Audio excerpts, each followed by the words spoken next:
من الشيطان الرجيم بسم الله الرحمن الرحيم رب اشرح لي صدري ويسر لي أمري واحلل عقدة من لساني يفقه قولي واجعل لي وزيرا من أهلي ربي يسر ولا تعسر وتمم بالخير وبك نستعين يا فتاح ربي زدني علما ربي هب لي حكما وألحقني بالصالحين ربنا آتنا في الدنيا حسنة وفي الآخرة حسنة وقنا عذاب النار ربي إني لما أنزلت إلي من خير فقير ربي أوزعني أن أشكر نعمتك التي أنعمت علي وعلى والدي وأن أعمل صالحا ترضاه وأصلح لي في ذريتي إني تبت إليك وإني من المسلمين آمين يا رحمن الرحيم. Assalamu alaikum wa rahmatullahi wa barakatuh. Once again, Alhamdulillah, by the grace and tawfiq of Allah subhanahu wa ta'ala, we are going to start the fourth the fourth sipara today from the Quran. Alhamdulillah, we've completed 3 siparas and out of 30. Alhamdulillah, Alhamdulillah, may Allah Ta'ala accept from all of us and make it, write it in our book of deeds and preserve it for us and give us a tawfiq to live our lives according to that. So today we are going to start with ayah number 92 from Surah Imraan, and we're going to talk about ayah 92, 93, and 94. So we'll start with the recitation and the word-by-word meanings. أعوذ بالله من الشيطان الرجيم بسم الله الرحمن الرحيم. لن تنالوا البر حتى تنفقوا مما تحبون وما تنفقوا من شيء فإن الله به عليم. Lan tanalu. Lan is like never. It's a strong no, like never, and it is also denoting the future. So lan tanalu, you will never attain. It will not happen. So it's about the future. Lan tanalu, and what will you not attain? Lan tanalu birra. Birra is righteousness, goodness. There's a lot more to the meaning. It's one of those meanings that has like many one of those words that has many layers. Inshallah, we talk about it, but just a simplistic word to use: righteousness or goodness. Lan tanalul birra, you will never attain righteousness hatta until you do what? Tunfiqu. Tunfiqu from infaq. Infaq is to spend something. And nafaqa, we learned before that nafaqa is used in the sense of like when there is a tunnel and you like a lizard in a desert, it goes through one tunnel, the tunnel which has two sides open, it goes through one side and comes out of the other, right? So in terms of the meaning of spending, it means that you receive money, you get funds, you think something happened, you get this and you spend from the other side, like whatever you receive, you're spending from it, right? So you're not holding on to it, you're not hoarding it in that sense. And the same word is used the same root is also used in a negative sense for munafiq, right? Because for munafiq, what does it happen? The iman comes from one side and goes from the other. The munafiq doesn't hold on to the iman. The iman doesn't stay. Munafiq, like they learn, they understand, but then it goes out of the other. It doesn't stay really. Right? But here it's used in the terms of spending in the positive sense. Lan tanalul birra, you will never attain righteousness until tunfiqu, you spend what? Mimma. Mimma is towards min and ma. They join together to become mimma. From what? Tuhibbun. Hub is love.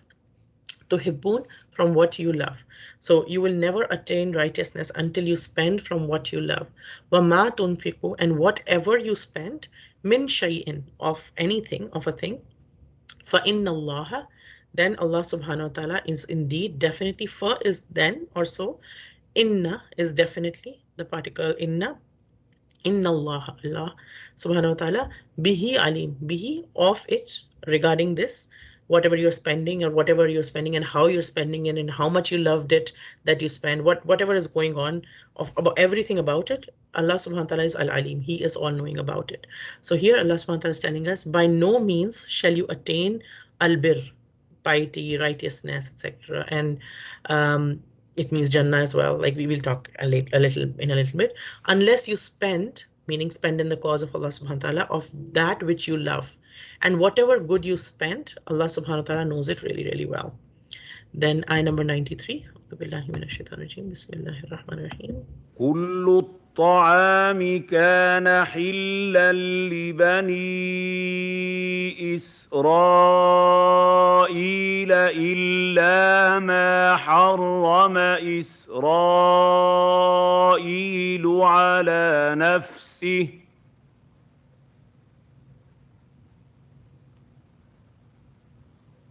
إلا ما حرم إسرائيل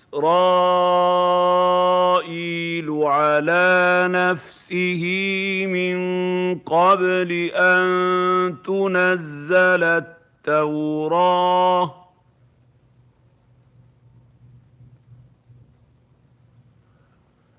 قل فأتوا بالتوراة فاتلوها إن كنتم صادقين.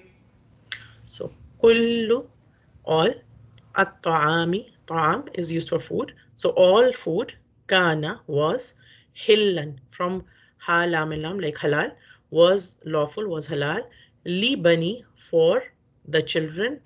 Li bani Israel, for the children of Israel. Illa, except ma harrama, what was made unlawful, what was made haram.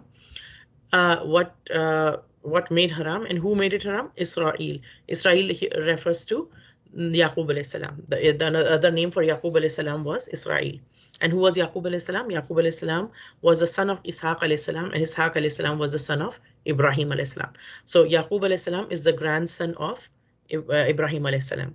So illa ma harrama Israel, except what Israel made unlawful, ala nafsi, upon his own self, upon himself, min qabli, from before, and that tunazzala, was revealed at Tawrat, the Torah. So Yaqub alayhi salam was, and who was the Torah revealed to? The Torah was revealed to Musa alayhi salam.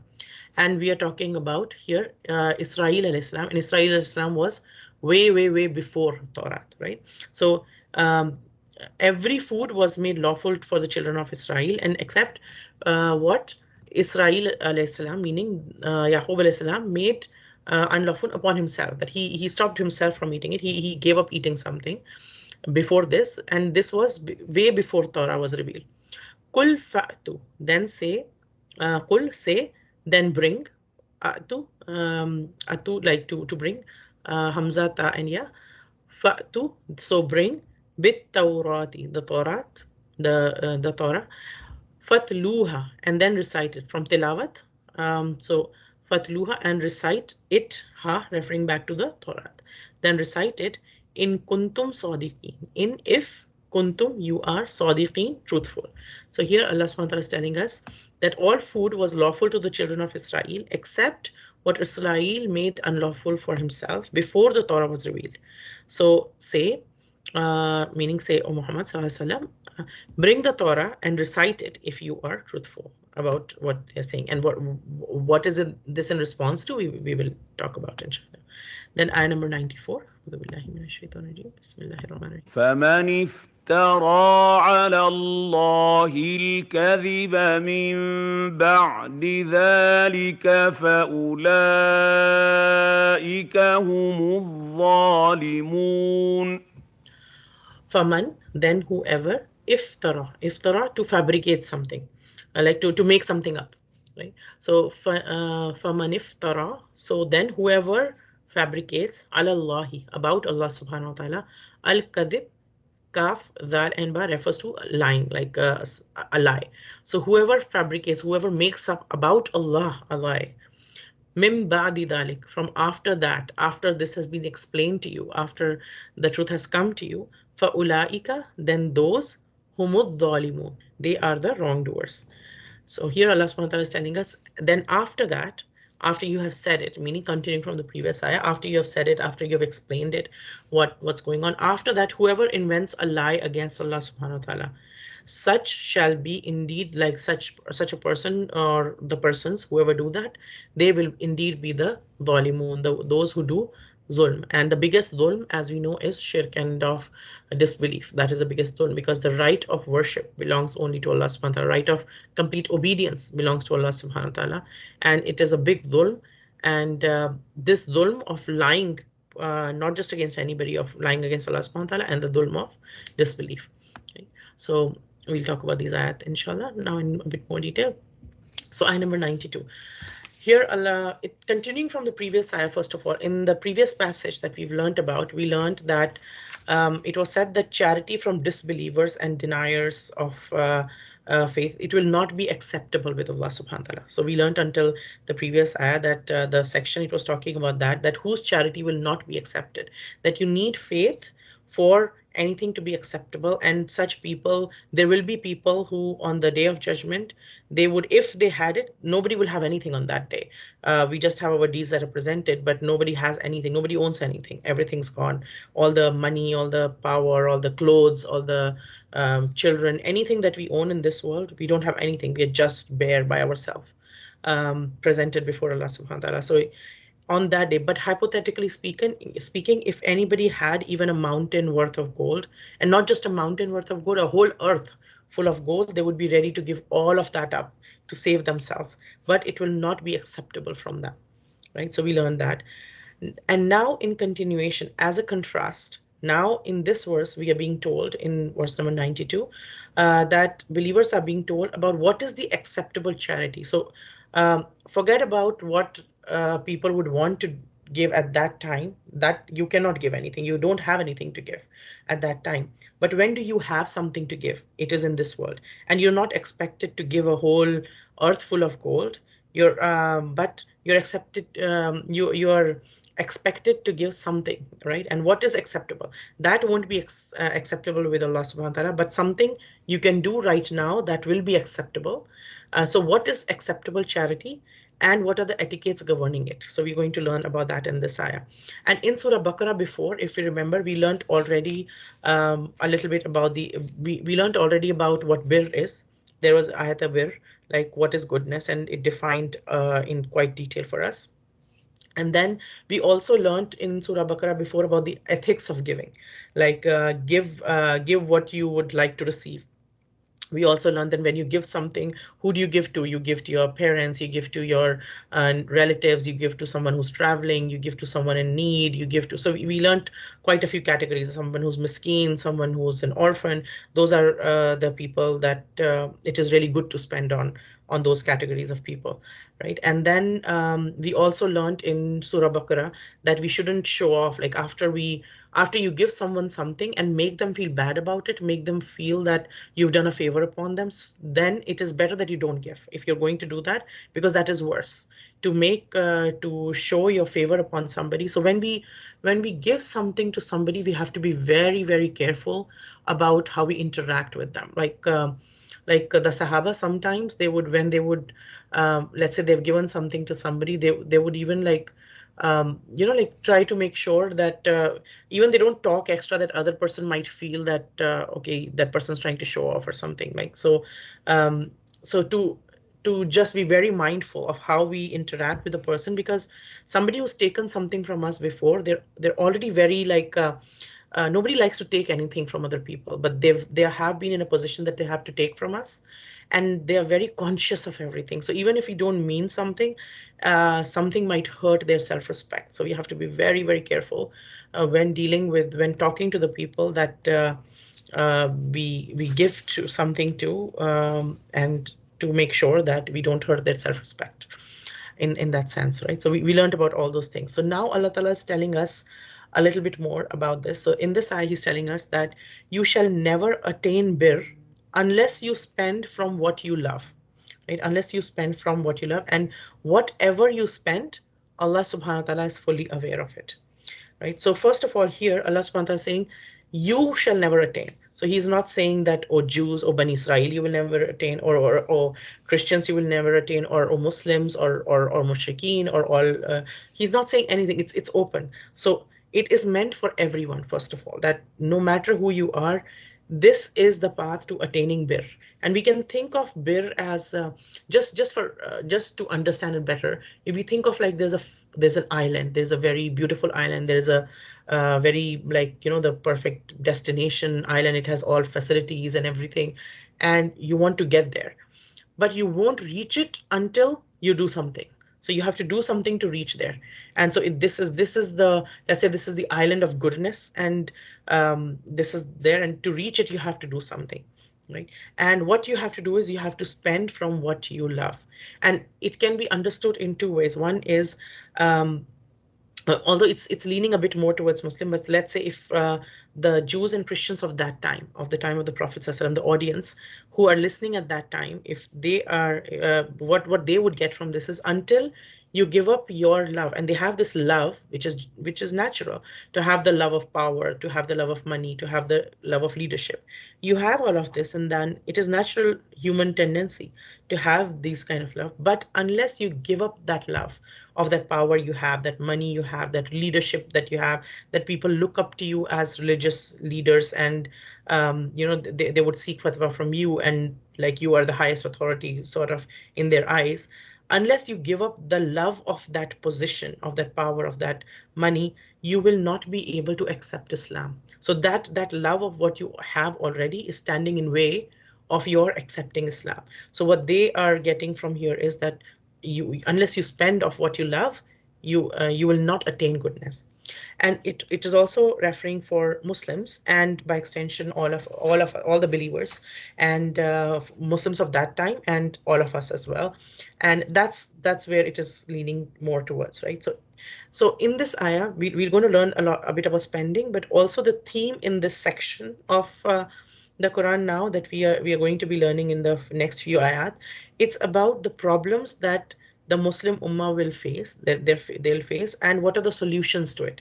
So we'll be learning a lot of those situations, and those solutions here. So first thing that we are learning is that um, before Muslims, who were the religious leaders of the world? The religious leaders of the world were the Jewish community, and Allah subhanahu wa ta'ala gave them the treasure of haqq. They got the truth, they got the wahi, they got the lot of prophets in them, they got the book in them and everything, and they got the religious law, they got everything, but they didn't appreciate it, and they started using it. So not all of them, again, some of them, some of their leaders and everything, they started using it for their personal agendas. So instead of promoting the deen, instead of taking people towards Allah subhanahu wa ta'ala, it is more like taking people towards themselves, right? So the authority was taken, religious authority was taken from them and then given to this new ummah of the Muslims. And we learned about that extensively in Surah Baqarah. And then whenever a new government comes, if you think of even in this world, when one government goes and a new government comes, then it is natural that you see the pitfalls and what all happened, and what all corruption happened, and what all things happened at the time of the previous government. All those things come out, because it's natural when the new government comes. All those things are, you find out about all those things and everything, right? And what Muslims learned when they got this thing was that Jews had restricted their religion to fatwa of some people, meaning the religious laws and do's and don'ts and everything. And they had the religious leadership, they had a habit of monopoly, of a controlling nature, that nobody should go away from us. And for this, to control this, to control the movement of their congregations, that they don't go here and there, and they stay within their control in that sense. For this, what they had done primarily was they had restricted and limited the concept of goodness. Right? So what is goodness? So they had restricted goodness to a synagogue or a few acts of apparent worship inside the place of worship. Like you go to a synagogue, or you go to this place and you do these acts of worship, and that is goodness, right? But what they had done was they made the rest of their life, other than the time that they would go to a synagogue to worship, or they are engaged in some ritual worship, they made the rest of their life busy in indulgence, in money, in food, in home, in entertainment.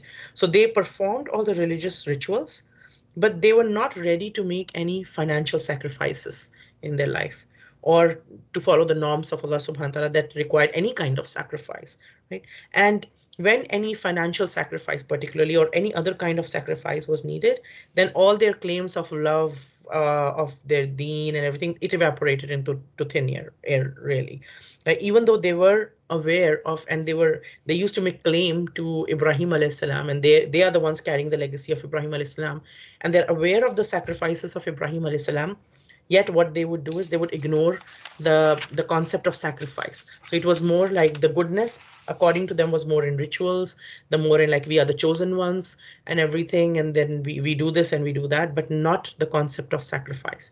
And when Islam came, it showed a totally different way, right? It showed Allah subhanahu wa ta'ala saying that so through this passage that we will learn, Allah subhanahu wa ta'ala is telling that the people have no right to make life hard for other people, right? So Allah subhanahu wa ta'ala had given a beautiful deen to people, not just now, but at all times. He gave the beautiful deen to people, right? And that deen doesn't just teach ibadat, that deen doesn't just teach worship of Allah subhanahu wa ta'ala, it also teaches ma'amalat. It also teaches how to deal with people, how to live over life. Right? And what they had done was they had limited the concept of goodness. And this ayah was revealed in which a very wide concept of neki, of goodness was shown. Right? So even if we are going to look at 7 8 meanings of 7 to 8 meanings of bir, but it is much more, right? And so goodness, bir is something that literally covers a person from all sides, right? And it's not just their salah or their rituals or their hajj or their zakat and everything. It is the whole personality which kind of shows that. And why are we learning? Why do we keep learning about what are the things that the Jewish leadership did before, or what are the things that some of the people from the Christian community did before? The purpose is not to point fingers at them.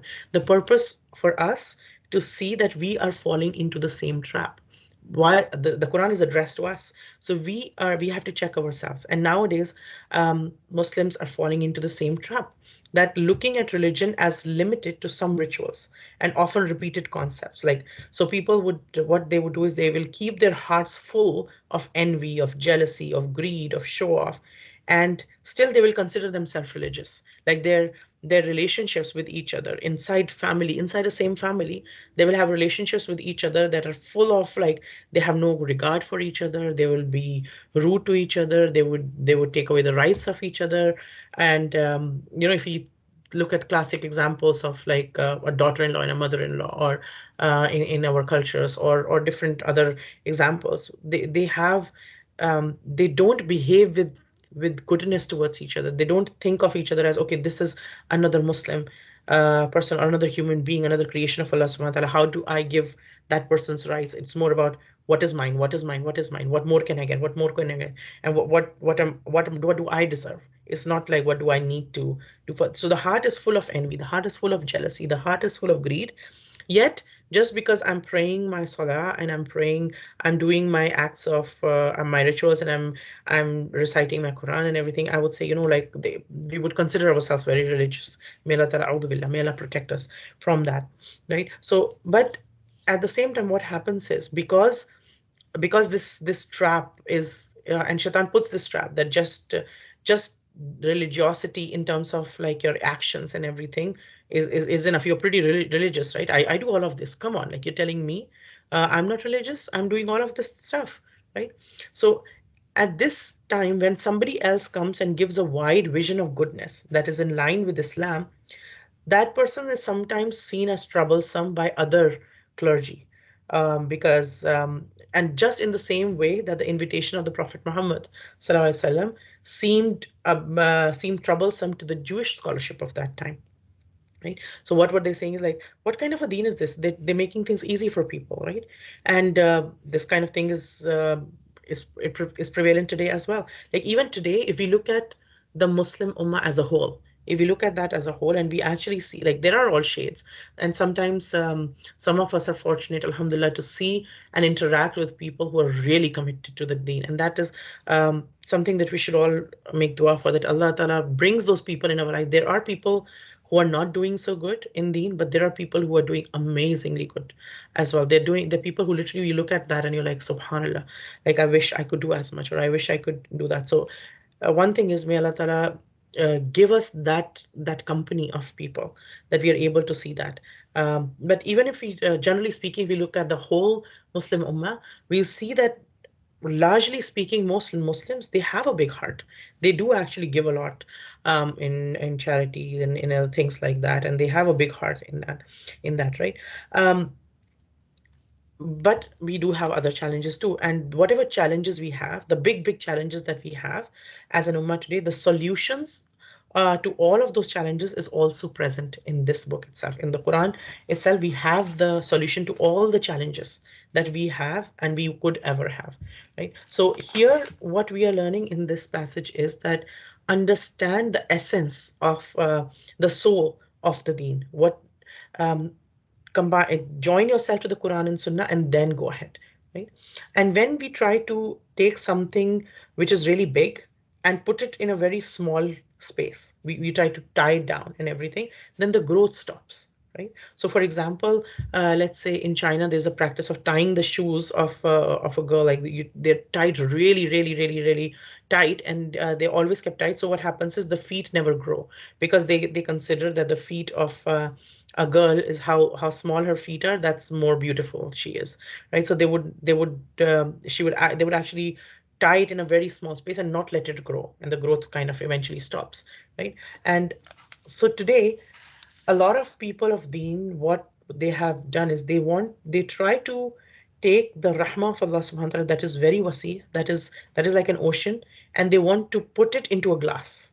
It's almost like trying to put an ocean into a glass, and they cannot do it, right? But through trying to control it, what happens is the narrow-mindedness and prejudices, they start to grow up, right? So may Allah Ta'ala protect us from that. And this ayah, and just by the use of how Allah subhanahu wa ta'ala uses different words, it kind of expands the thing. You cannot contain it anymore. It's the way Allah subhanahu wa ta'ala uses the words and how he uses it, right? And like we learned in the last few ayat, there's a lot of mention of Islam, that no other religion will be accepted except Islam, and everything. And now in the next few ayat, in the several ayat, it will be shown what is Islam, right? So in this ayah, it is shown that Islam is a deen of wus'at, and we will learn how.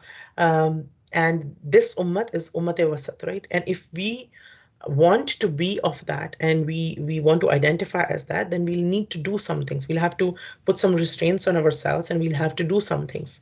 And like we learned that, like Allah subhanahu wa ta'ala said, that disbelievers who died in that condition, nothing will be accepted from them. But here now, Allah subhanahu wa ta'ala is telling us that if you want to give something, if you want to give any sadaqah, if you want to give any khairat, give it in this world, right?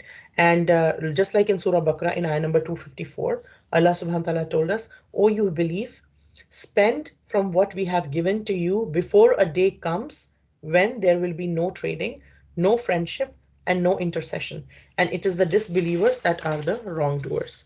So the the the invitation for us here is that give and start giving before death comes to you.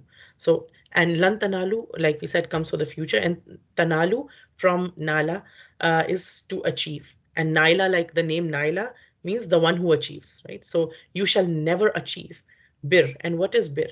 Bir, the same root comes in the word bar, which is barara, which means a forest.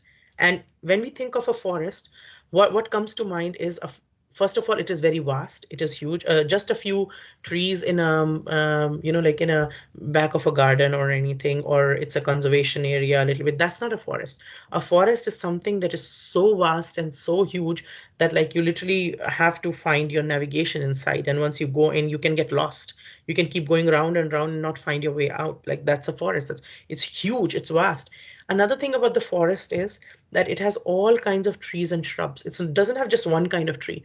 It has trees, it has shrubs, it has like grass, it has all kinds of animals in it. It has all kind of like the trees. It's so much variety that, like, if we think of the forests of this earth, like, we haven't explored all of them. There are new varieties that are always discovered, that okay, this tree, we never knew this is a different kind of a plant or a vegetation. We've never discovered this. Is something new discovery, even though we have been living on this planet for so long, right? So a forest is something so huge, it gives in that mind huge, and it's a lot of variety. There's a lot of variety in it. So when we think of the word bir in terms of goodness, the literal meaning of bir is perfect fulfillment of someone's rights, to fulfill the rights perfectly. So it means, has a meaning of fulfilling, for example, fulfilling promises, being truthful, being faithful, meeting one's obligations, and obligations, whether it's obligations to Allah subhanahu wa ta'ala or obligations towards the servants of Allah subhanahu wa ta'ala. And there are other several meanings. So firstly, it is bir means complete khair, like khair kamil means when somebody gets that kind of khair, there is no need for anything else. Like it's really comprehensive kind of khair, comprehensive kind of goodness, right? It also refers to bir, also refers to the pleasure of Allah subhanahu wa ta'ala, right? So the rida of Allah subhanahu wa ta'ala, the raza of Allah subhanahu wa ta'ala. It also refers to the rahmah of Allah subhanahu wa ta'ala. Bir, another meaning of bir is Jannah, to get Jannah, right? Another meaning of bir is goodness, like neki. And another meaning of bir is righteousness or amal saleh, like to get the tawfiq to do good deeds and to do deeds and which are righteous. And what is the difference between a good deed and a righteous deed? A good deed is something that is just good. A righteous deed is something which is good, which is done to please for the sake of Allah subhanahu wa ta'ala, and which is done on the way of the Prophet sallallahu alaihi wasallam. Right? So a righteous deed has two parts to it. One, it is done for the sake of Allah, and two, it is done according to how the Prophet sallallahu alaihi wasallam taught us to do it. Right? And so when we are thinking of bir, that you cannot reach bir until you spend from what you love, you can replace it with, just for the sake of understanding, we can replace it with all of its meanings and then say the statement, then it just makes more sense for us. So, for example, you can never reach comprehensive goodness, comprehensive and complete khair until you spend from what you love. You can never achieve the rida of Allah subhanahu wa ta'ala, the pleasure of Allah subhanahu wa ta'ala until you spend from what you love.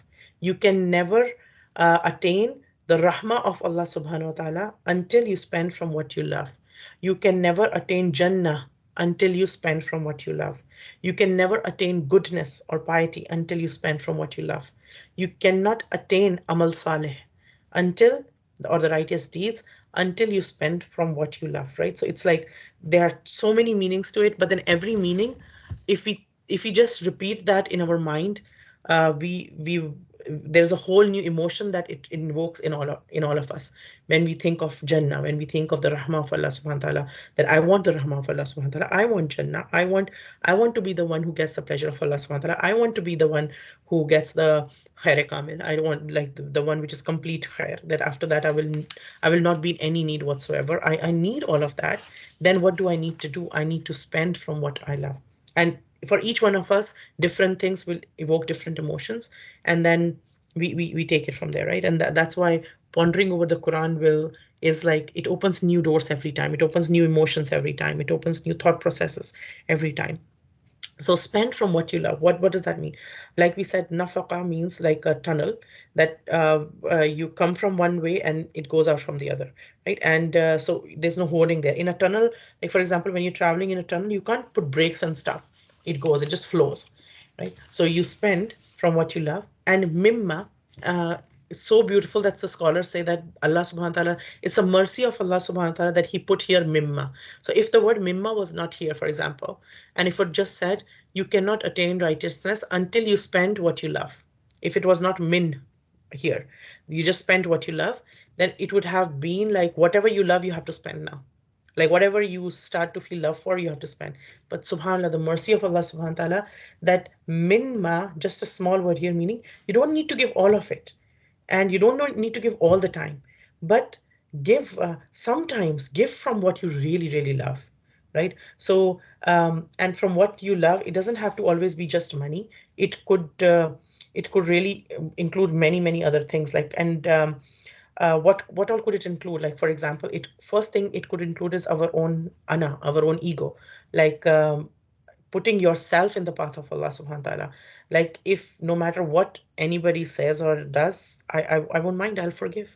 So I'll put my ego down. I love myself, and we all love ourselves, and we all love our like ego, and we all get like if somebody is says something nasty to us, it does like, and we, each one of us, we can come up, if somebody says something nasty to us, each one of us can come up with something nastier to reply to them. It is possible. And when we are dealing with people, we know their weaknesses, we can hurt.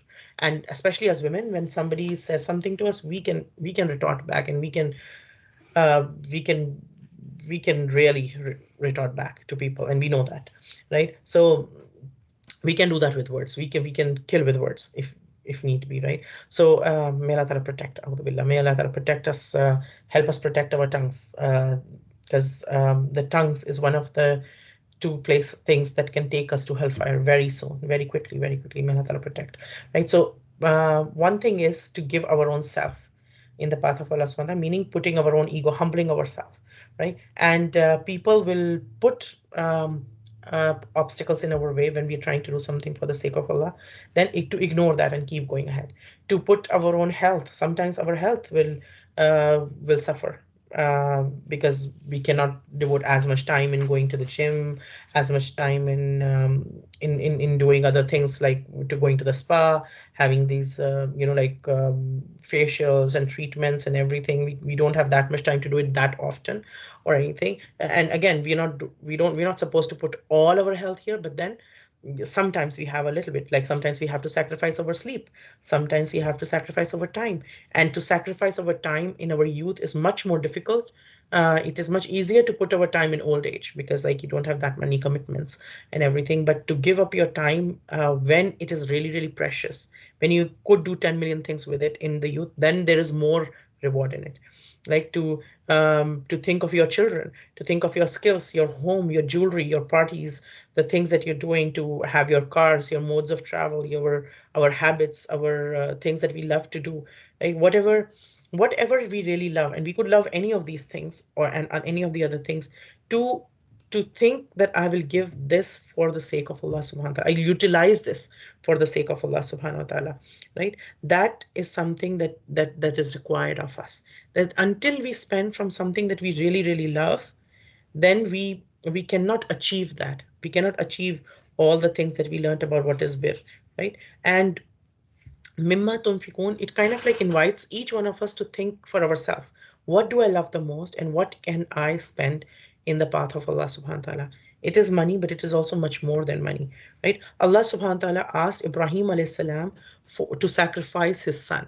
Allah subhanahu wa ta'ala could have asked him before only to sacrifice an animal.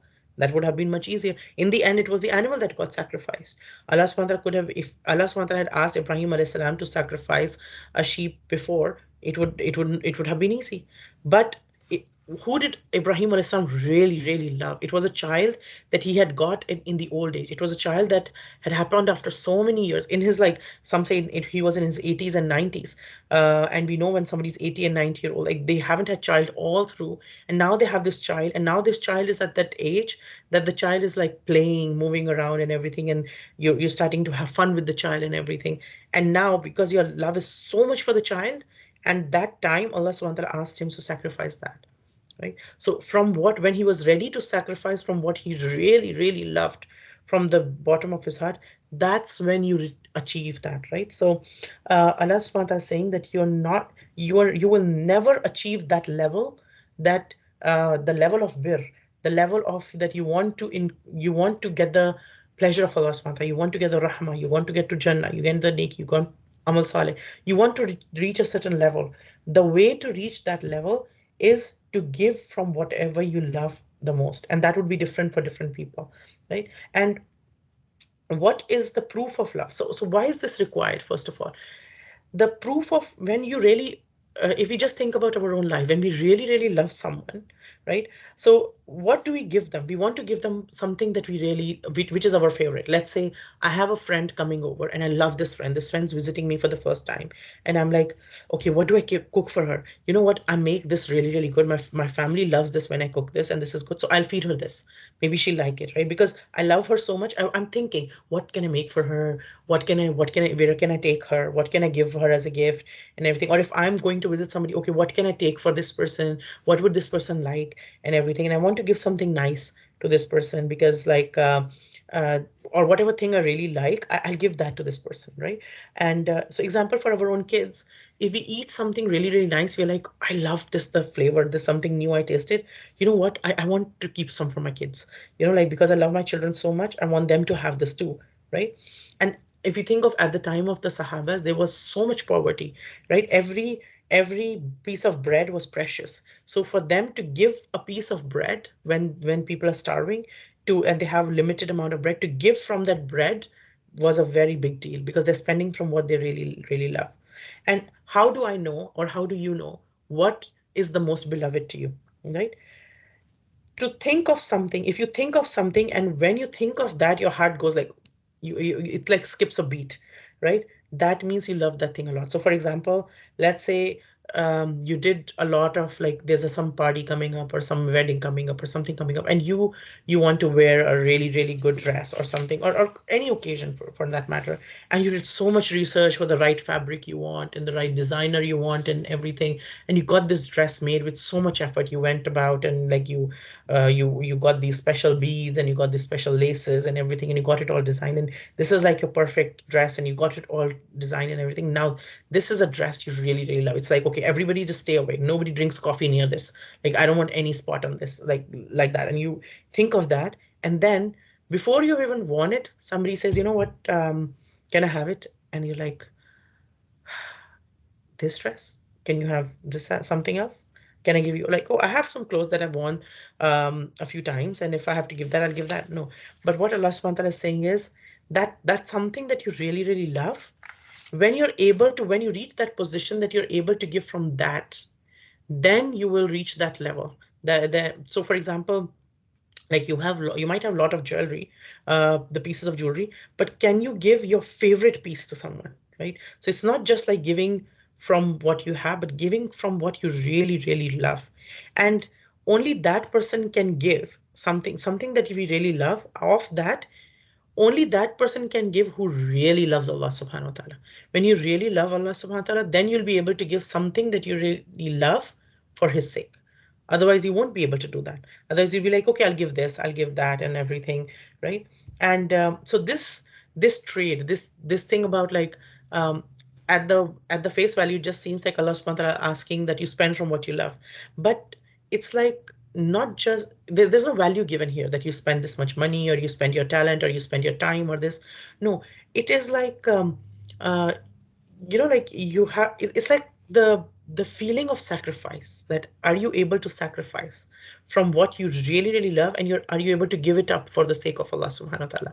That's the test, right? So and each one of us can know for ourselves what it is. So for example, the Fajr Salah, right? The Fajr prayer. There's a lot of time between Fajr and Zuhr, right? After sunrise, there's a lot of time between Fajr and Zuhr where there is no Salah. So if Allah wanted, for example, the Fajr Salah could have been at 9 a.m. or 11 a.m. during the day. But why is it early morning, right? Now in early morning, in because it is like just before sunrise, right? It is before sunrise, and not in the mid morning where it's easy, everybody's got up and everything, but it is in the early morning. Now it is a test that who will prove by who will give up their sleep and get up for the sake of praying the salah, because anybody can get up at 9 and 10 o'clock. Everybody, most people are up at that time anyway. So then if you had to pray fajr, it would have been so much easier. But no, at fajr now you'll have to sacrifice. And at that time you're having the best sleep. Usually the best sleep comes around that time, like that time, when it is just before dawn, that's when you're in your deepest sleep and everything. But now give it up at that time and get up. As zuhr time, that's the time, like, in the day when it's the lunch break, is the time to eat and everything. You generally have the hunger pangs at that time. You want to eat something nice or a sandwich or whatever and everything. So but you give that up and you're putting that time. So a lot of people, and in the offices you have an hour lunch break, and instead of you're like, okay, if usually I go to that place to get a sandwich and come back, so it is like half an hour, 40 minutes goes in traveling, and then I have 10-15 minutes left, which I eat quickly and then go back to work. And then you're like, no, I can't do that because I want to pray. So what I'll do is I'll cook from home and take, so that I can just eat quickly in 10-15 minutes, and then I can use 10-15 minutes to do wudu, and then I pray, and then I can easily come, right? So you make that sacrifice. Asr time is a time when businesses are happening, jobs are happening, and some people like to take a nap at that time, or some sales are happening. Sales are pretty the for most businesses, that's the peak time of the sales, the asr time, right? Because like, in the afternoon time, people are generally go out to buy a lot more after lunch and everything, like. So at that time, but you would sacrifice that to go for your prayer, sacrifice that time. Maghrib time is a time of like trying to finish the day's things, like you're stressed, you're running, rushing to get the things, and Isha time you're tired and you want to just sleep, right? At every time you have to give a different kind of sacrifice, right? So what Allah subhanahu wa ta'ala is telling us is that you'll have to sacrifice and everything, but also at the same time he's also giving us the reward here, that whatever you spend, everything, don't worry about others, don't worry about what you giving for the sake of Allah subhanahu wa ta'ala might mean nothing to the person sitting next to you, might mean nothing at all. And people, if and actually people come to know, if you made some intention in your heart that, yeah Allah, I'll give this for your sake, and then if somebody else came to know, you're like, really, this, like, this doesn't even make sense, what good would that do, right? So to somebody else it might not make any sense at all, but don't worry about it. The one who you are giving it for, Allah subhanahu wa ta'ala, he knows it. For inna allaha bihi alim, that Allah is all knowing of it, right? So one way to understand that is, for example, imagine if you're going to a party, and the party is of someone that you love a lot, like it could be your best friend, it could be someone that you really look up to, you have a really good relationship with, or you just care about each other a lot, or everything. So it could be any relationship basically, but you love this person a lot, and so you bought a gift with you put a lot of thought into it, you bought a gift into it, and you packed this gift with a lot of care. And when you actually go to the party, you would not care what other people think of your gift. What would your eyes be looking for? Your eyes would be looking for the reaction of the one you're gifting it to. That when they open it and when they see the gift, then how would they react? Like, would their eyes light up? Would they like it or not? Like, that's what you would be looking for. Like, would they did they like it or did they not like it? So when we are giving something for the sake of Allah subhanahu wa ta'ala, then and only then it is accepted. And don't worry about if it seems like nothing to anybody else, because Allah knows exactly what you went through to give something up for His sake, right? And when we are doing something for the sake of Allah subhanahu wa ta'ala alone, then it gets accepted. Like Imam Malik said, "Ma kana lillahi fahuwa abqa." That whatever my job, whatever I do for the sake of Allah subhanahu wa ta'ala, only that will remain. Everything else is going to get destroyed. Only those things that I did for the sake of Allah subhanahu wa ta'ala, those are going to last, right? So when we do something, especially when we sacrifice something, don't do it for the sake of peer pressure, for the sake of rituals, for the sake of society. Do it for the sake of Allah subhanahu wa ta'ala. And Allah subhanahu wa ta'ala will test us for it. But He knows exactly how much, how many obstacles you went through to give something, like how many sacrifices you gave of your sleep, of your children, of your warm food, of your like perfectionism in cleaning that you have, of your parties that you could have attended instead and just being having fun and all that. Allah subhanahu wa ta'ala knows what thing you really, really loved, and you stopped yourself from that. Right? And that'll be different for each one of us, right? And if we even look at our time, if we think of some things that, for example, and um, like, and just to keep it into perspective, like when it becomes a bit hard to give something up, that let's say I really love something, but then what would help me to give that for the sake of Allah subhanahu wa ta'ala? One is that to remember that only that will be left. And by extension, everything else will be destroyed. Meaning, let's say when we were little, right? When we were young children and amongst our siblings or something, let's say there's a toy, and we used to fight for this toy, that, okay, it is mine, or we would be fighting, why did he take it? Why did she take it? We had all this time.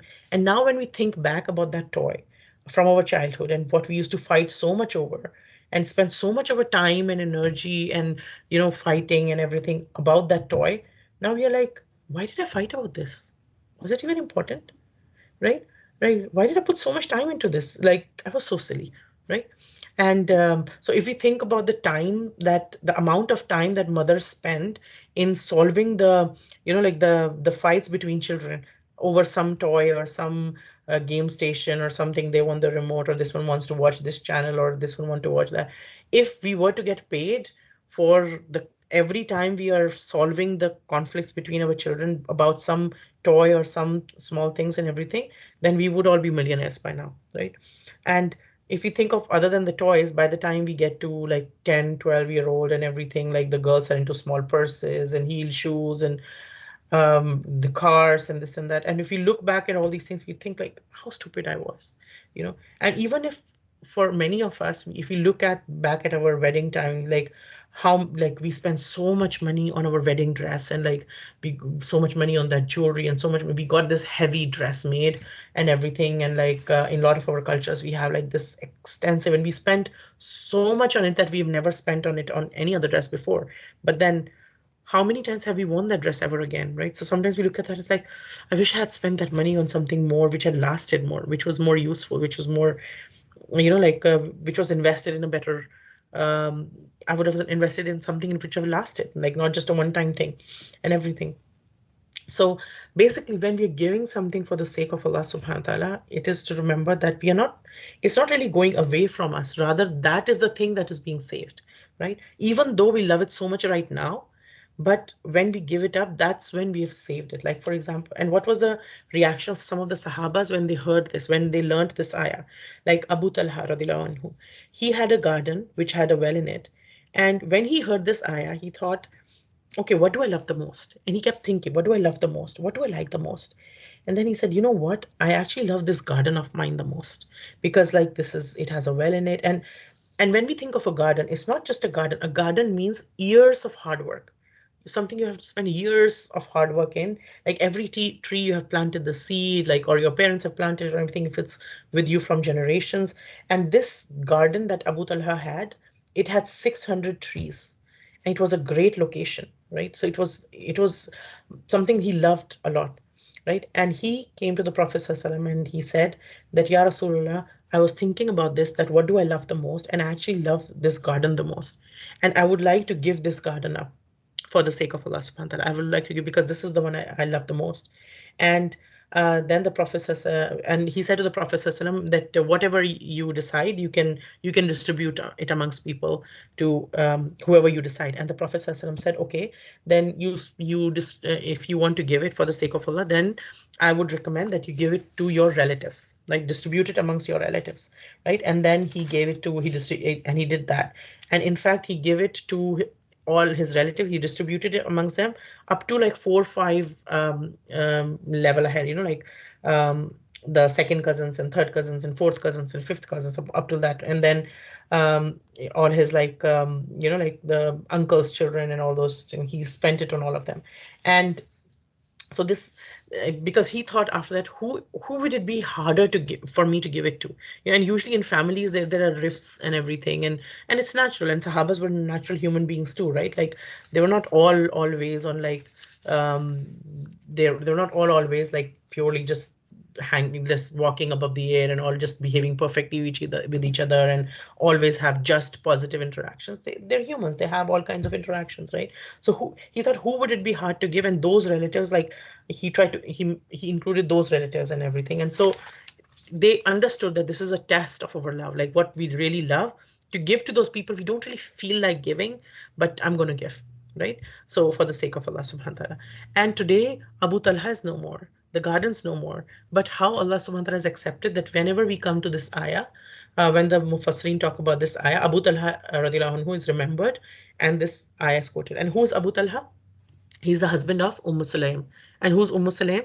Sulaim, she's the mother of Anas, radiallahu anhu, right? Anas, radiallahu anhu, who served the Prophet ﷺ for more than 10 years in his house. And we know a lot of hadith are narrated from Anas, radiallahu anhu, right? And Zayd bin Harith, radiallahu anhu, when he heard this ayah, he's like, okay, what do I love the most? And he thought about it. And it's like, there is a horse he owned, and he said, okay, I really love this horse a lot. And he went to the Prophet ﷺ and he said, Ya Rasulullah, I love this horse a lot, so I would like to give this horse for the sake of Allah. And the Prophet ﷺ said, okay. And he took the horse and he called Usama. And who's Usama? Usama bin Zayd bin Haritha, radiallahu anhu, right? So Usama is the son of Zayd. So Zayd is giving the horse. The Prophet ﷺ accepted this horse, and then he called Usama, and then he said, okay, Usama, you can take this horse, right? And gave this horse. And then Zayd radiallahu anhu, what was the reaction of Zayd radiallahu anhu? He started crying. He said, Ya Rasulullah, he was worried, Ya Rasulullah, like I gave this for the sake of Allah, and you've given it to my son. So I'm worried, like, did Allah subhanahu wa ta'ala and the Prophet, like, did Allah subhanahu wa ta'ala accept my my sadaqah or not? Was it like, was it rejected that it was given to my son and I wanted to give it for the sake of Allah subhanahu wa ta'ala, right? And the Prophet ﷺ said that no, Ya Zaid, Allah subhanahu wa ta'ala has accepted your giving, and now I have gifted it to your son. Right? So one thing that Allah teaches sometimes is that whatever we give, that Allah doesn't keep anything. He gives it back to us, right? So the even though we give like Ibrahim alayhis salam, he was ready to sacrifice Ismail alayhis salam, but Allah never intended to take Ismail alayhis salam. It was a test, right? Allah subhanahu wa ta'ala tests our heart sometimes. Like it's like when we see young children, very very young children, we would come to them and they're really enjoying a candy. We'll say, sometimes we say to the child, "Okay, can I have a chocolate?" And we don't really need a chocolate or we don't really want a chocolate, but we're just asking to see what is the child going to reply. And the child says, "Oh yeah, you can have it." And we're like, "No, no, no, I was just joking. You can have it. I was just joking. I don't really want it. I was just joking." What are we doing? We are seeing what is the heart of the child like. Like, is the child open-hearted? Is the child like giving? Is the child what is the child like? And sometimes Allah checks us like that. He doesn't take things from us. Allah doesn't need anything from us, right? Allah subhanahu wa ta'ala, if He wants to do anything, Allah doesn't need any of us to do anything. He is sahib kun fayakun. Like He says kun and things happen. He doesn't need any of us to do anything for any job.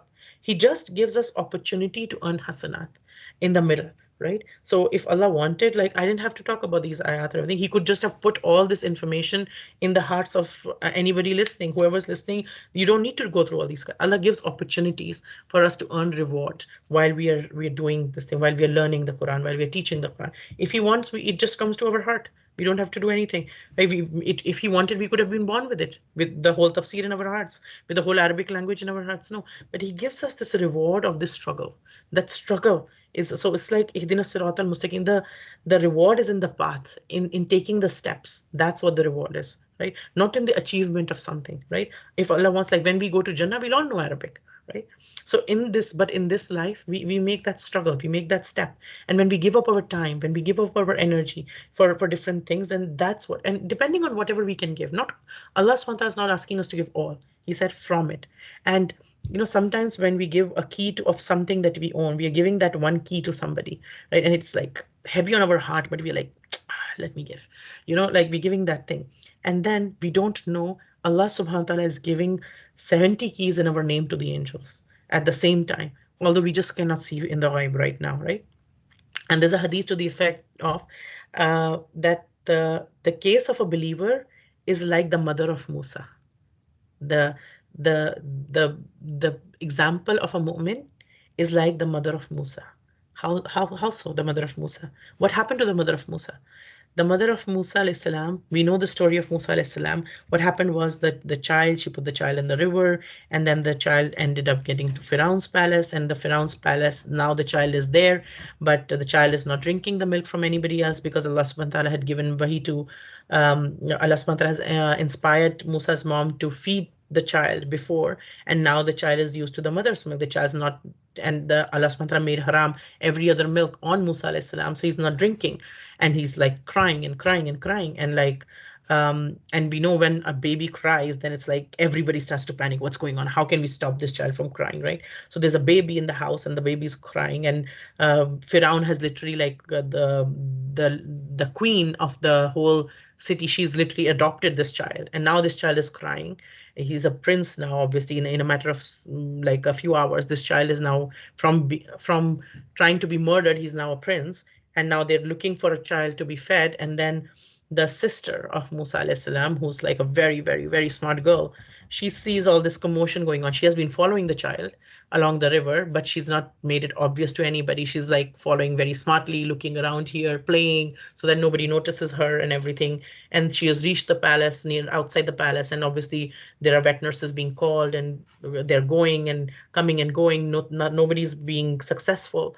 And now she sees, okay, what's happening? What is going on? She asks a group of people, the recruiters of the palace, who are running here, and they're frantically to look for some vet nurse that this child will accept, right? And she asks these people like casually, "Oh, what's going on? What are you looking for?" And they're like, "No, this is what is happening. And we're looking for the child." And then she says, and we learn about that story later on in Surah Al-Qasas, and she says that, you know what, I know a family. She doesn't say that, okay, this is my brother and everything. That won't work. She's a smart girl. She says, you know what, I know a family that actually might help you. and I think they'll be good for them. They will take good care of him as well. And if you want, I can take you to him. Then like only if you want, like really, I can take you to them. And they say, yeah, yeah, yeah, yeah, sure. Just take us. And then she takes them to their house, and then the mother of Musa alayhis salam is called to the palace. She comes and she feeds the baby and everything. The baby quietens down and everything. And then they say, okay, can you stay here and everything? She's like, no, I have other children too. How can I stay here? And then they say, okay, so the child will be sent back with her, but then now the child belongs to the palace. So what happens is, along with the child, she's like, okay, but like, how will I take care of everything and this? So now she gets paid from the palace. Now the provisions are sent for not just her, for her whole family. She's now the employee of the king, right? She's now the employee of the king. So now what they do is they send things, the provision for not just the child, but for her and her whole family now has all this provision. So now she gets paid for feeding her own child. So the hadith says that the example of a mu'min is like the mother of Musa, that she feeds her own child and she gets ajr for it as well. Right? She gets ajr for it as well. She gets ujrat for it as well. She gets paid for it as well. She all her needs are like other needs are met as well for that. Like all she gets so much reward for that as well. So our thing is like when we do something for the sake of Allah subhanahu wa ta'ala, the reward that we get from Allah subhanahu wa ta'ala, sometimes He never even takes what we give for His sake, right? It's just that test that we just give, but we keep getting paid for it as well. Allah ta'ala gives us way more, right?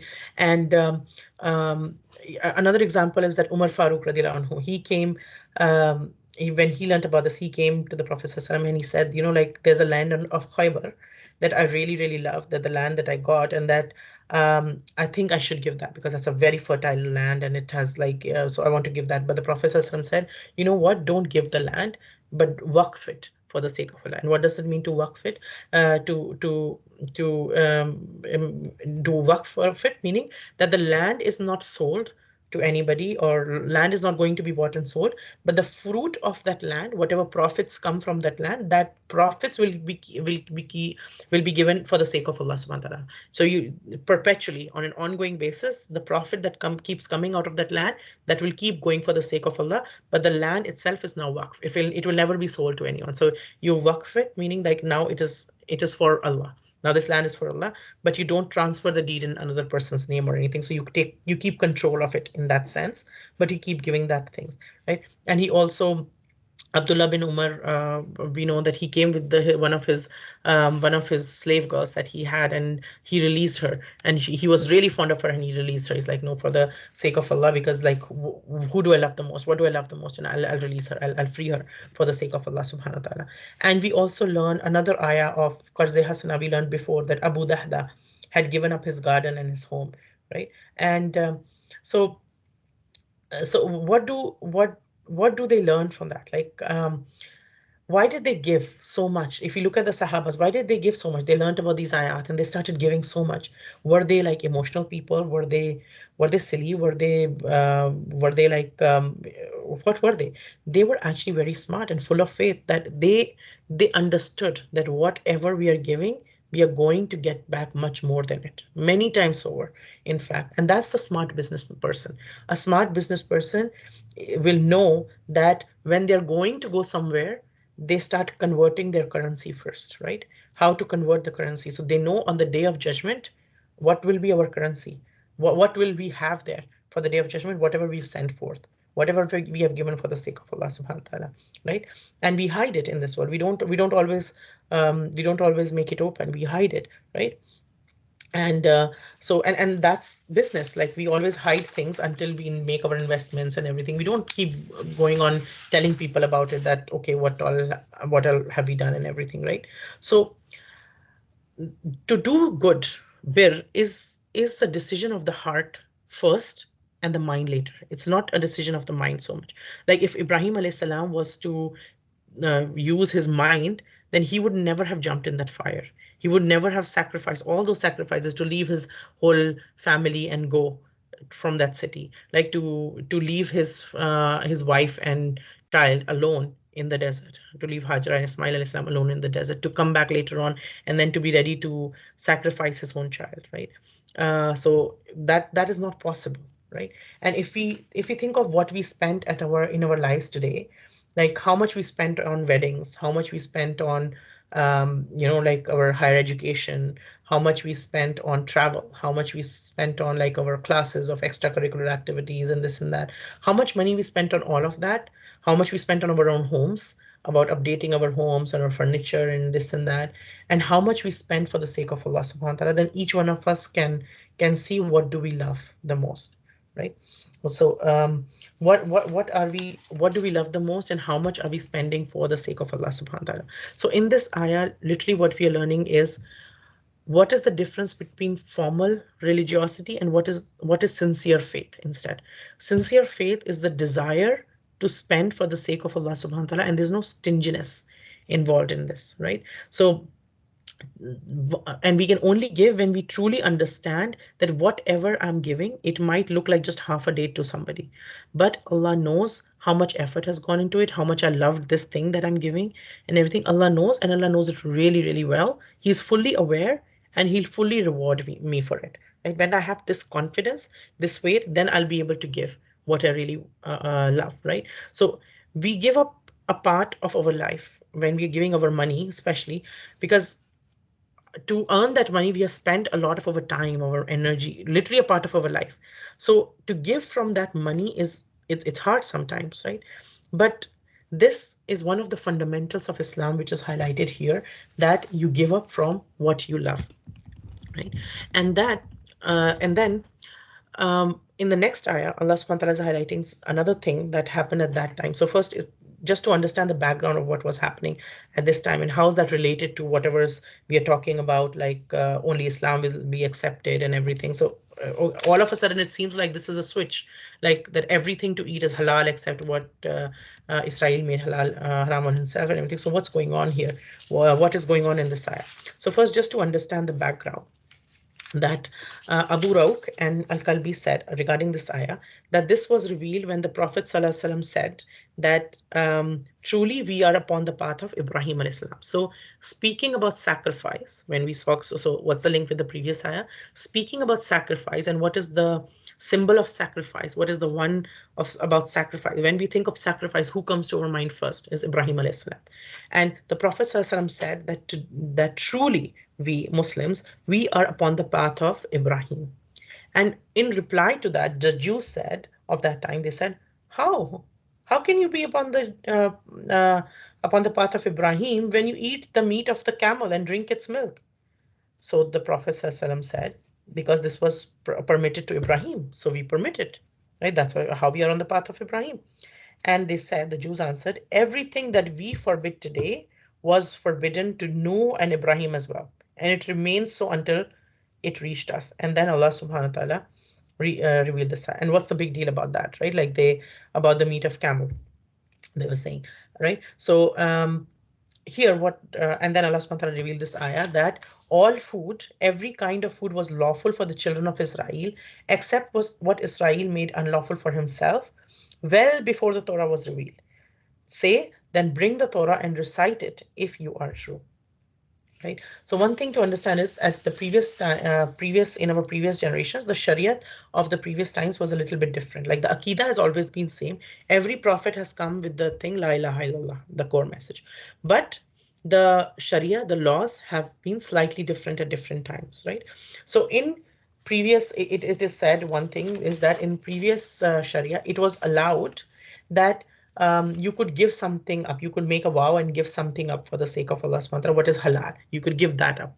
Now we are told that you spend from what you have, like what Allah ta'ala has given you, spend from it. You don't give up all of it.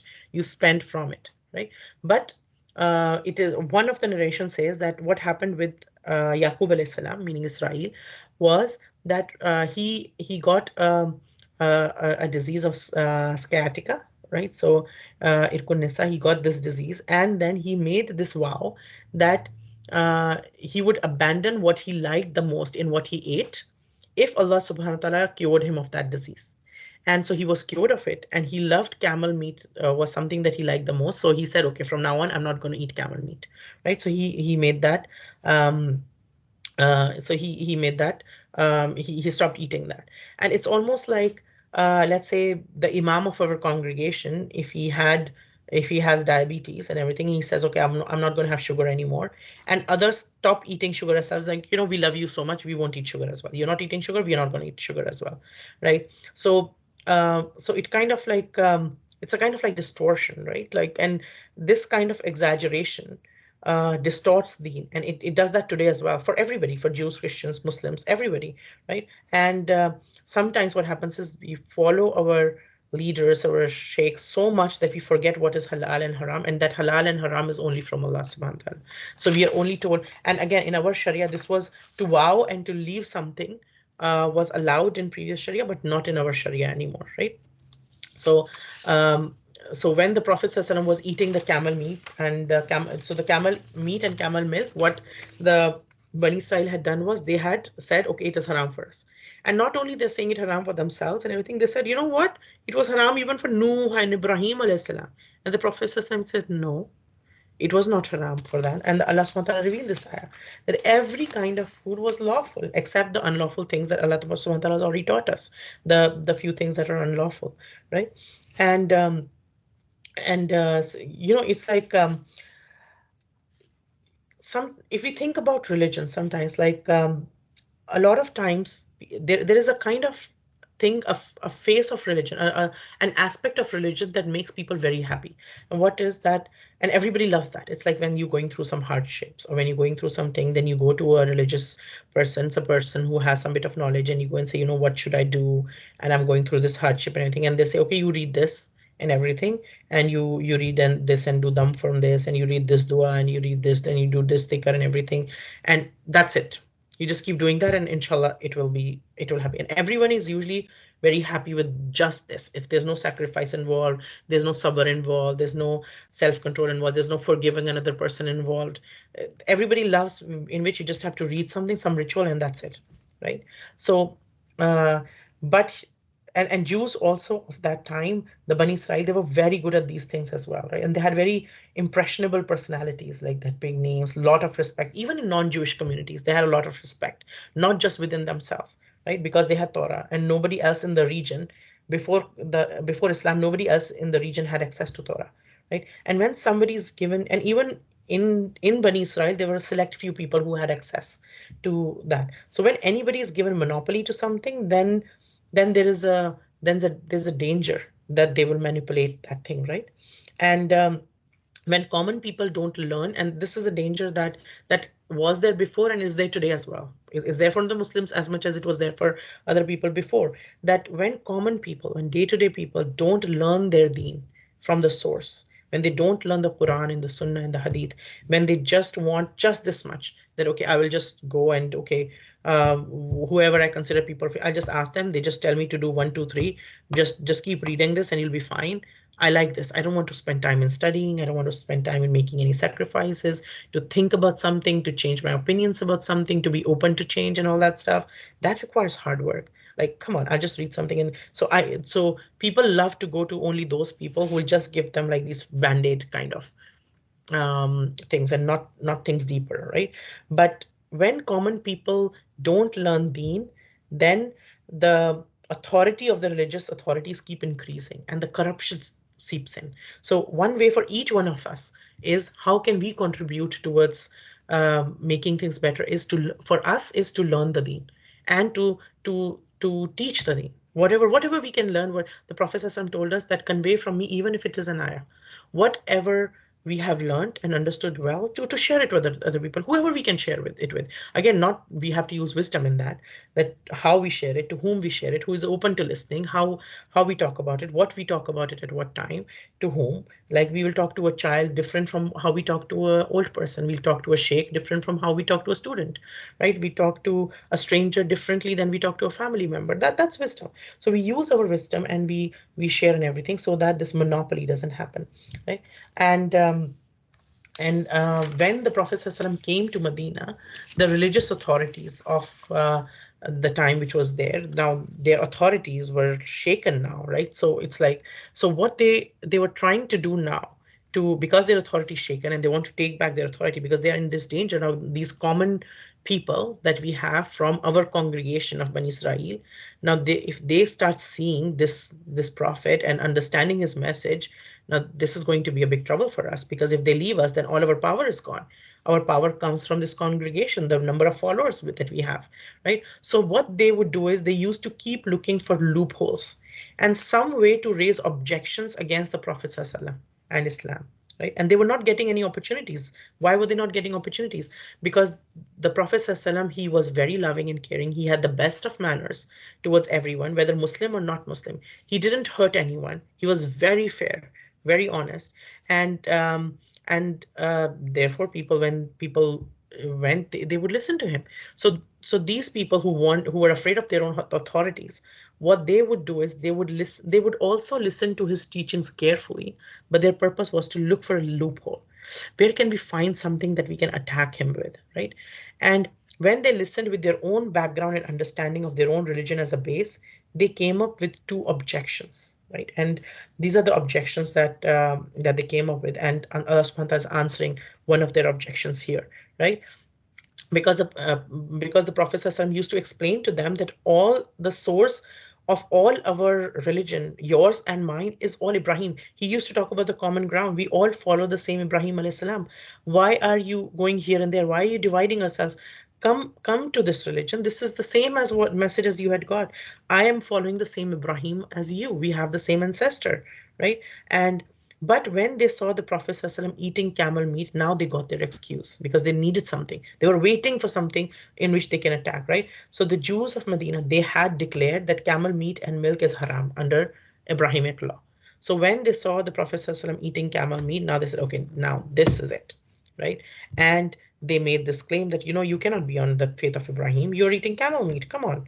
And the Prophet ﷺ said, no, it was halal, right? And if you even think of the Hadith, Israel alayhi salam, he was eating the camel meat. He loved camel meat, and he gave it up. He vowed, and then he gave it up for that sake, right? And so Allah SWT telling us that all food were halal on Bani Israel. Israel alayhi salam had made this camel meat haram for himself, right? And people could do that at that time, right? So um, that's what he did. That's what Israel alayhi salam did. But not it was not supposed to be haram for everybody. And yes, we also know about their Sharia that there were some things that were haram for Bani Israel that were not haram for us. Some of that was punishment as a punishment for them. That as somebody starts and we know this even now, that when somebody disobeys, that's true for us as well. When anybody disobeys Allah subhanahu wa ta'ala, Allah subhanahu wa ta'ala gives some command and you disobey, then some restriction happens in other areas. Some goodness starts being restricted from you. Something that was halal, the access to that becomes lower and lower. So there were some things that were made haram for Bani Israel, which were not haram anymore, right? So for us, and even that it felt like an attack to them. It's like, okay, they were as meant as a punishment to them, and it's like, instead of accepting that, okay, now Allah subhanahu wa ta'ala sent a prophet to release them from those chains, literally to release them from those chains and everything, and to make life easier for them, they looked at it as like, why do we have to tell anybody that it was a punishment for us and everything? Because they had this pride, right? So it's like, that pride is coming there too as well, right? And then Allah subhanahu wa ta'ala says that, tell them, Kul fa'tu bit tawrati watluha in kuntum sadiqin. That, so bring the Torah and recite it if you're truthful. The Prophet ﷺ is being told that, tell them that they're making all these statements and everything. Tell them, rather than making these empty claims that I'm not like this, and can you bring your Torah and recite it and then show me, where did Ibrahim alayhi salam, was it how was it eating the camel meat and everything, how was it haram in the Sharia of Ibrahim alayhi salam and Nuh alayhi salam, right? Where does it say in the Torah that? So bring that and say that, and tell us that, right? So in this, Allah subhanahu wa ta'ala is also teaching us for today's day and age and until the end of times, a beautiful way to tackle controversial matters. How do we tackle controversial matters? When somebody comes and tells us something, then that bring proof and show the book. Right? Bring proof and show the book, right? And like, how does jahalat spread, right? When in the name of religion, people keep saying things here and there. People just start saying things from here and there, like, this is a narration, this is a narration, but there's no base for it, right? There's no base for it. There's no dalil for it and everything. And people like it when it's like people tell just good things and there's no base for it, and it's like, okay, you just read this, you just do this, and happy. That's how jahalat feels, right? And then when we actually connect to the revelation, that's how we learn the truth, right? So, and that's why if we speak to a lot of people today, a lot of Muslims today, even unfortunately, astaghfirullah, may Allah protect, they are afraid of opening the Quran. Like you say that you have been a Muslim for so long. Why don't you study the Quran? Why don't you study the Quran? Why don't you attach yourself to the Quran? But they don't, they're afraid of opening the Quran. Why? Because the foundations start to shake, because then the Quran will not talk to them in the air. The Quran will actually not let you talk in the air either. Quran will actually make you look in the mirror.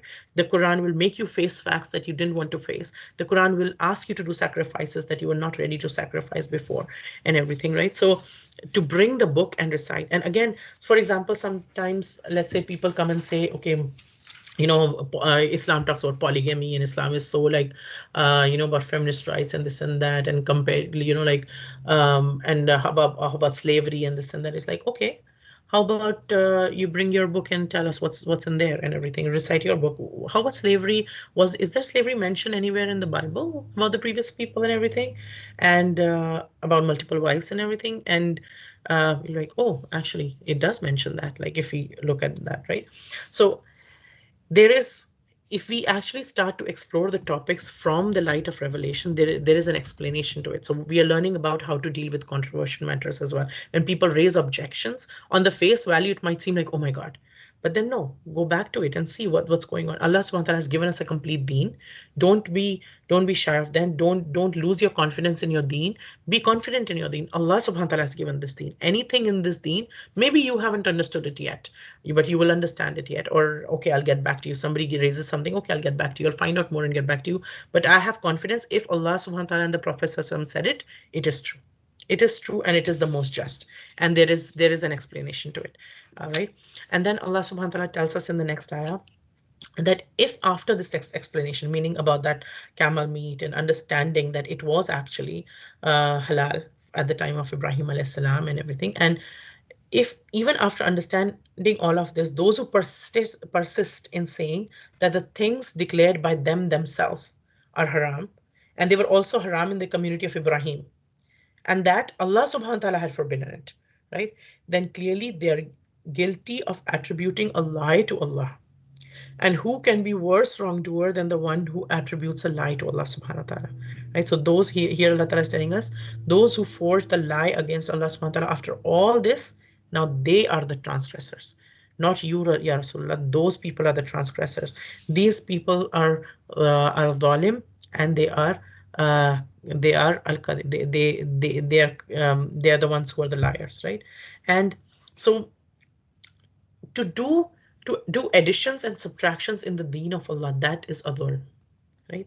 And that permission is given to nobody, not even a prophet. A prophet is just a messenger taking the message and delivering it. They're not supposed to change the message. They don't change and they never did. None of the messengers ever did. Right? Allah subhanahu wa ta'ala had not made camel meat haram on them. They had done it themselves. Right? And Quran made it clear, that has made this clear. And then if they still deny it, then you are one of the zalimun, right? And this is not just for Jews and Christians, but it is a general rule for everyone. Like Allah subhanahu wa ta'ala gives us these case studies in the Quran. But the purpose of these case studies, like for example, Firaun is an example of arrogance. And even after Firaun has gone, there are people who act like Firauns. Like there are people who act like Firauns in their own families. There are mother-in-laws, there are daughter-in-laws who act like Firauns. There are bosses who act like Firauns in their own little organizations. There are people who have this kind of arrogance, right? So Allah subhanahu wa ta'ala gives us case studies in the Quran, but we are supposed to reflect on them and look for lessons in them.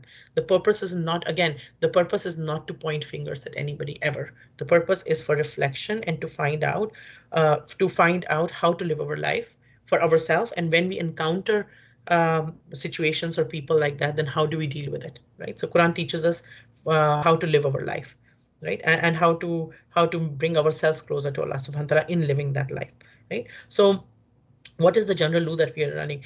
That if I say something to you and you twist whatever I said and you change the meaning of it and then you pass it on, then how bad would I feel? I would be like, I just talked to that person. I shared something and they twisted it completely, knowingly, and then they conveyed it to somebody and said, I said that. I never did that, right? Why are you ascribing something to me that I never said? But if people do that to what Allah subhanahu wa ta'ala said, now it's a big, big, big dhulm. It's not just a small thing, right? And sometimes just to make your argument heavy, sometimes people would say things like they would just add things to it, like Chinese whispers, you'll add something here and there and everything, just to add things, just to make in your own mind to make your things heavy, even if you have the good intention, is is making your house in Jahannam. May Allah Ta'ala protect us. A'udhu billah, a'udhu billah, right? And for us it could mean even something very simple and easy, like to forward some things, like we come across some Islamic reminder is forwarded to us and we just forward it without checking whether it is right or not, right? So it's not a small deal. We have to think about these things, right? May Allah subhanahu wa ta'ala make us of those people who are truly the followers of the path of Ibrahim al Islam, who are able to identify what are the things, what do we love the most, and then we are able to give that for the sake of Allah subhanahu wa ta'ala. We are able to spend from it for the sake of Allah subhanahu wa ta'ala. May Allah ta'ala make us of those people that who understand that halal and haram are the things that are the rules that only Allah subhanahu wa ta'ala can make. None of us has the right to make those rules or to change those rules or to find excuses for that where there are none. May Allah Ta'ala make us of those people who come together for His sake, who have, just like Allah Ta'ala has joined us as sisters in Islam for His sake in this dunya, may Allah Ta'ala reunite us as sisters in Islam on the day of judgment under the shade of His throne when there will be no shade except His, and then once again in Jannatul Firdaus. May Allah Ta'ala accept us and may Allah Ta'ala make each time we interact with the Quran a means of increasing our iman, and may Allah Ta'ala put the Quran in our favor, may Allah Ta'ala put the Quran on our tongues, in our life, and in our book of deeds, and may Allah Ta'ala accept it from us. Ameen ya Rahman Rahimin. Subhanaka Allahumma ashhadu an la ilaha illa anta nastaghfiruka wa natubu ilayk.